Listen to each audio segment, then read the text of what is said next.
Hello students, welcome back. This is part 6 of chapter 1, Challenges of Nation Building.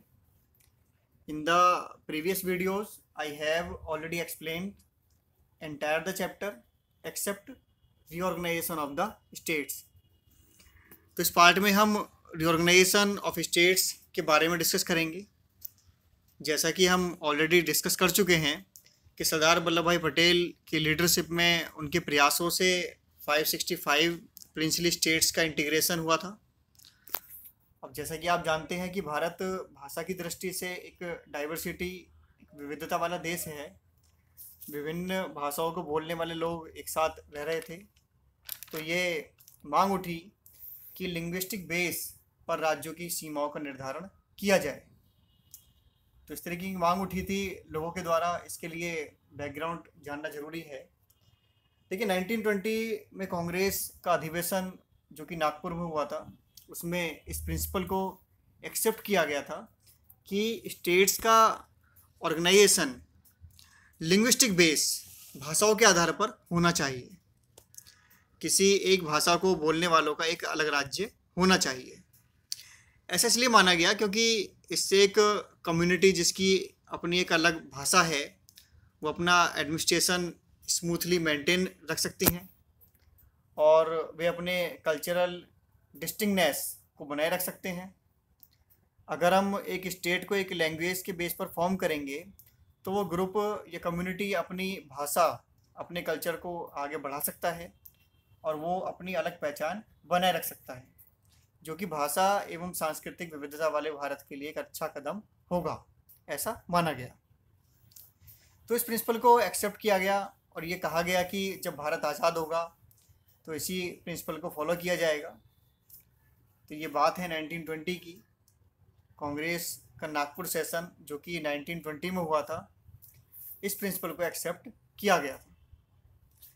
लेकिन 1920 से 1947 आते आते situations तेज़ी के साथ बदलती हैं।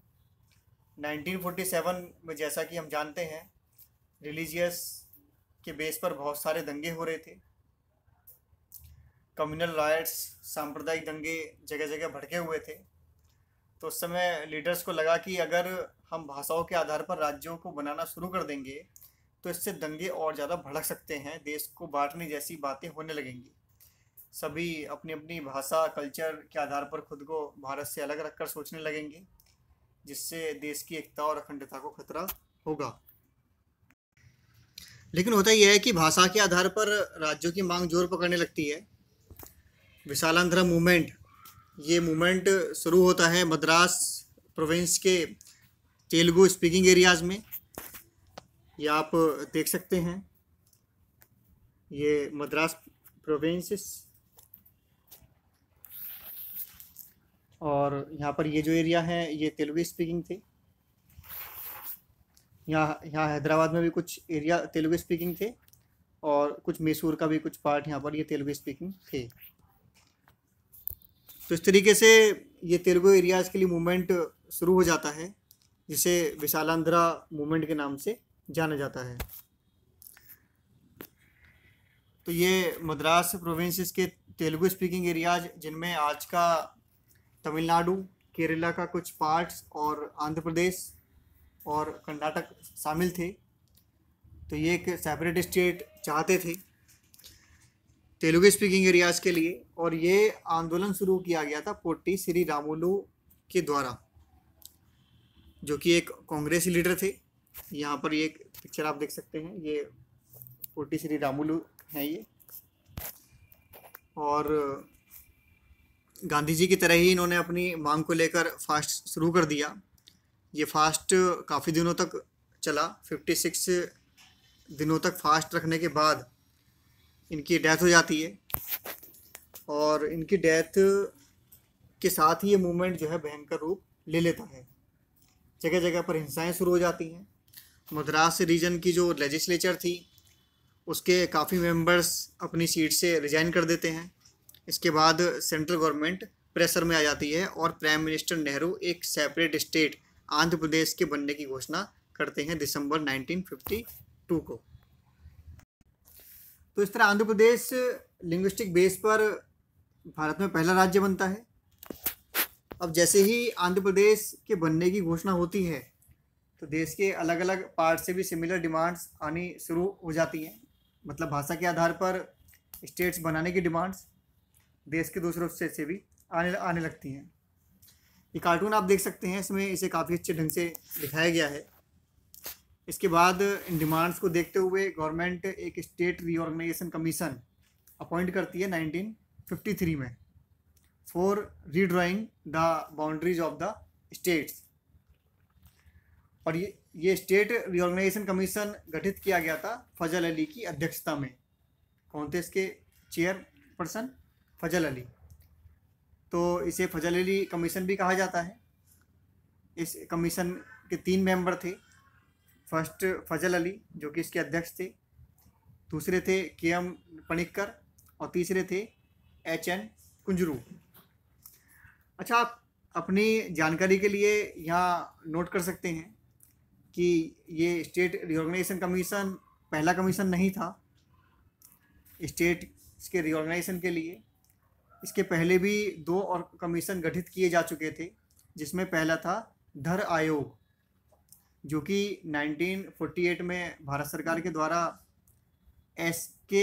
धर की अध्यक्षता में गठित किया गया था, जिसने सिफारिश की थी कि राज्यों का पुनर्गठन भाषाओं के आधार पर या लिंग्विस्टिक के बजाय प्रशासनिक सुविधा के अनुसार होना चाहिए। परंतु इसकी सिफारिशों से असंतोष फैल गया और ये कमीशन फेल हो जाता है। इसके बाद दिसंबर 1948 में एक भाषाई प्रांत समिति गठित की जाती है, जिसे JVP समिति के नाम से भी जाना जाता है। इस कमेटी में 3 लोग शामिल थे, जवाहरलाल नेहरू, वल्लभ भाई पटेल और पट्टाभी सीतारमैया। इसी वजह से इसको JVP समिति कहा जाता है। J से जवाहरलाल नेहरू, V से वल्लभ भाई पटेल और P से पट्टाभी सीतारमैया। इस समिति ने भी भाषाई आधार पर राज्यों के पुनर्गठन के सही नहीं माना कि भाषाओं के आधार पर राज्य बनने चाहिए, ये नहीं माना इसने। लेकिन आंध्र प्रदेश की डिमांड को लेकर कोटी श्रीरामुलु के भूख हड़ताल पर बैठने और 56वें दिन उनकी मृत्यु के कारण आंदोलन उग्र रूप धारण कर लेता है और सरकार को मजबूरन आंध्र प्रदेश का निर्माण करना पड़ता है। और आंध्र प्रदेश के निर्माण और अन्य राज्यों की भाषाओं के आधार पर अलग राज्य की मांग के कारण सरकार को 1953 में फजल अली की अध्यक्षता में स्टेट रीऑर्गेनाइजेशन कमीशन जो है वो गठित करना पड़ा था, जिसमें ये कहा गया इसने अपनी रिपोर्ट जो थी वो 1956 में प्रस्तुत की स्टेट रीऑर्गेनाइजेशन कमीशन ने। और ये कहा गया इसमें कि लिंग्विस्टिक बेस पर स्टेट्स की बाउंड्रीज को बनाया जाना चाहिए। मतलब मान लिया गया कि भाषाओं के आधार पर राज्यों का पुनर्गठन किया जा सकता है। इसके बाद इसकी रिपोर्ट के आधार पर ही स्टेट्स का रीऑर्गेनाइजेशन होता है और 14 states and 6 UT union territories का क्रिएशन होता है। तो देखिए ये मैप है 1956 का और ये आज का मैप है प्रेजेंट भारत का, जिसमें काफ़ी अंतर आप देख रहे हैं इन दोनों मैप में। 1960 में जो आप यहाँ देख रहे हैं गुजरात और महाराष्ट्र,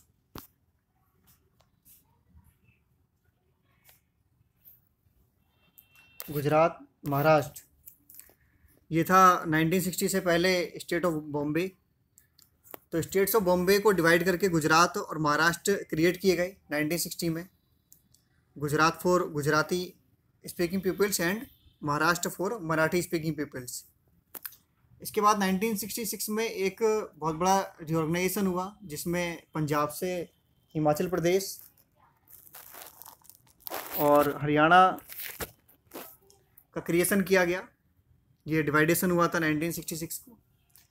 इसके बाद नॉर्थ ईस्ट का बहुत बार रीऑर्गेनाइजेशन हो चुका है। 1972 में मणिपुर, मेघालय, मिजोरम का हुआ।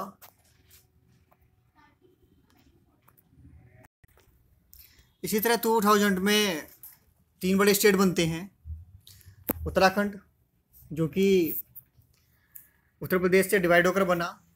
दूसरा झारखंड, जो कि बिहार से डिवाइड होकर बना। एंड थर्ड छत्तीसगढ़, जो कि मध्य प्रदेश से डिवाइड होकर बना।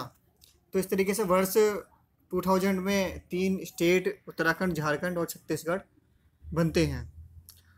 उसके बाद 2014 में तेलंगाना बनता है by dividing the state of Andhra Pradesh. इसके अलावा जैसे कि हम पहले बात कर चुके हैं, अगस्त 2019 में 2 यूटीज़ का क्रिएशन होता है, जिसमें जम्मू कश्मीर का डिवाइडेशन करके 2 यूटीज़ का क्रिएशन किया गया था, जम्मू कश्मीर एंड लद्दाख। जम्मू कश्मीर एंड लद्दाख। तो इस तरीके से प्रेजेंट में 28 स्टेट्स एंड 9 यूटीज़ टेरिटरीज हैं। तो इस तरह शुरुआत में जो 14 स्टेट्स एंड 6 यूटीज़ का क्रिएशन हुआ था, वो बढ़ते बढ़ते अब 28 स्टेट्स एंड 9 यूटीज़ हो चुके हैं। देखिए, लैंग्वेज के बेसिस पर सभी स्टेट्स का क्रिएशन नहीं हुआ है। Distinct culture and economic development को लेकर भी स्टेट्स का क्रिएशन हुआ है, जैसा कि छत्तीसगढ़ और झारखंड का क्रिएशन इसी बेस पर हुआ। ये स्टेट्स कह रहे थे कि उनके पास मिनरल्स अच्छी खासी मात्रा में मौजूद हैं, इसके बावजूद वे पिछड़े हुए हैं। तो इकोनॉमिक डेवलपमेंट की मांग को लेकर इन राज्यों का निर्माण हुआ। अब अगर हम आज़ादी के बाद से अब तक बने स्टेट्स का एनालिसिस करें, तो इसके फ़ायदे हुए हैं या नुकसान हुए हैं, तो इसके फ़ायदे ही दिख रहे हैं। Number 1, it is strengthen democracy. Democracy इससे मजबूत हुई है। डेमोक्रेसी का मतलब सिर्फ ये नहीं है कि हम इलेक्शंस में पार्टिसिपेट करें। डेमोक्रेसी का मतलब है कि देश के डिसीजन में जनता की भागीदारी होनी चाहिए। अगर लोग चाहते हैं कि उनका अलग राज्य होना चाहिए और उनकी इस मांग को अगर मान लिया जाता है, तो इसका मतलब है कि सरकार तानाशाह नहीं है, बल्कि जनता की मांगों का, जनता की भावनाओं का सरकार ख्याल रख रही है। तो इस तरह इसने डेमोक्रेसी को मजबूत किया है। And second is it is maintain unity and integrity. अगर किसी रीजन के लोग सेपरेट स्टेट्स की डिमांड कर रहे हैं और उनकी मांग को अगर मान लिया जाता है, तो इससे देश की एकता और अखंडता, यूनिटी एंड इंटीग्रिटी स्ट्रेंथ होती है। क्योंकि उनकी डिमांड को अगर नहीं माना जाता है, तो हो सकता है उनकी अलगाव की भावना भयंकर रूप ले ले और ये देश की यूनिटी और इंटीग्रिटी को खतरा पैदा कर सकती है। तो इस तरह सेपरेट स्टेट की मांग को मानकर लोगों में विश्वास कायम होता है और देश की यूनिटी एंड इंटीग्रिटी, देश एकता और अखंडता जो है वो मेंटेन रहती है, बनी रहती है। Next is balanced economic development. जैसा कि हम बात कर चुके हैं, 3 स्टेट्स उत्तराखंड, झारखंड एंड छत्तीसगढ़ का क्रिएशन इकोनॉमिक डेवलपमेंट की मांग को लेकर हुआ और अलग स्टेट बनने से यहाँ का जो डेवलपमेंट है वो तेज़ी के साथ में हुआ है, जो कि एक पॉजिटिव एस्पेक्ट है। इसके अलावा इसने कल्चरल डाइवर्सिटी को प्रमोट किया है। भारत के में अनेक प्रकार की भाषाएं वाले लोग यहाँ पर रहते हैं, विभिन्न संस्कृतियों को मानने वाले लोग हैं। तो जब किसी क्षेत्र की भाषा को वहाँ की एडमिनिस्ट्रेशन में प्रायोरिटी दी जाती है, एडमिनिस्ट्रेटिव जो वर्क है वो लोकल लैंग्वेज में होता है, तो इससे लिंग्विस्टिक एंड कल्चरल डाइवर्सिटी मजबूत होती है। Next is increase role of regional political parties. बहुत सी पॉलिटिकल पार्टीज़ का क्रिएशन रीजनल एस्पिरेशंस को लेकर हुआ है। जैसे कि कुछ पार्टीज स्टेट्स में बहुत मजबूत हुई हैं, बहुत पावरफुल रही हैं। जैसे कि पंजाब में अकाली दल है, ये बहुत स्ट्रॉन्ग हुआ है। झारखंड में झारखंड मुक्ति मोर्चा है, ये बहुत पावरफुल तरीके से उभरा है। तो इस तरीके से ये पार्टियां बहुत स्ट्रॉन्ग हो गई हैं और after the creation of separate state. इसके अलावा इनका रोल सिर्फ स्टेट पॉलिटिक्स में ही नहीं, बल्कि सेंटर की पॉलिटिक्स में भी प्रभावी हुआ है। इससे हमारा जो फेडरल स्ट्रक्चर है वो मजबूत होता है, क्योंकि जब किसी रीजनल पार्टी का कोalition से सेंटर की गवर्नमेंट बनती है तो सेंट्रल गवर्नमेंट सिर्फ स्टेट्स से अलग पार्टी की सरकार होने की वजह से उसको नज़रअंदाज नहीं कर सकती, और इससे सेंट्रल और स्टेट का जो रिलेशन है वो इम्प्रूव होता है। तो इस तरीके से ओवरऑल हम कह सकते हैं कि इससे नेशन मजबूत हुआ है। लेकिन यहाँ पर एक बात और ध्यान रखने की है कि रीजनल एस्पिरेशंस का मतलब ये नहीं होना चाहिए कि वे अपनी लोकल इश्यूज़ को इतना ज़्यादा इम्पोर्टेंस देने लग जाएं कि नेशन उनके लिए सेकेंडरी हो जाए।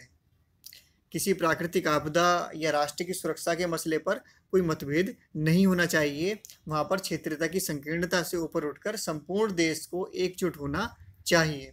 तभी हम कह सकते हैं कि स्टेट्स के रिकॉग्नाइजेशन ने देश की यूनिटी और इंटीग्रिटी को मजबूत किया है। देखिए, अभी भी जो स्टेट्स की डिमांड है वो अभी ख़त्म नहीं हुई है। जैसे कि उत्तर प्रदेश में पूर्वांचल और हरित प्रदेश की डिमांड हो रही है। इसी तरीके से गुजरात में सौराष्ट्र की डिमांड है। इसी प्रकार महाराष्ट्र में जो है विदर्भ की डिमांड हो रही है। असम में भी बोडोलैंड के लिए मूवमेंट चल रहा है।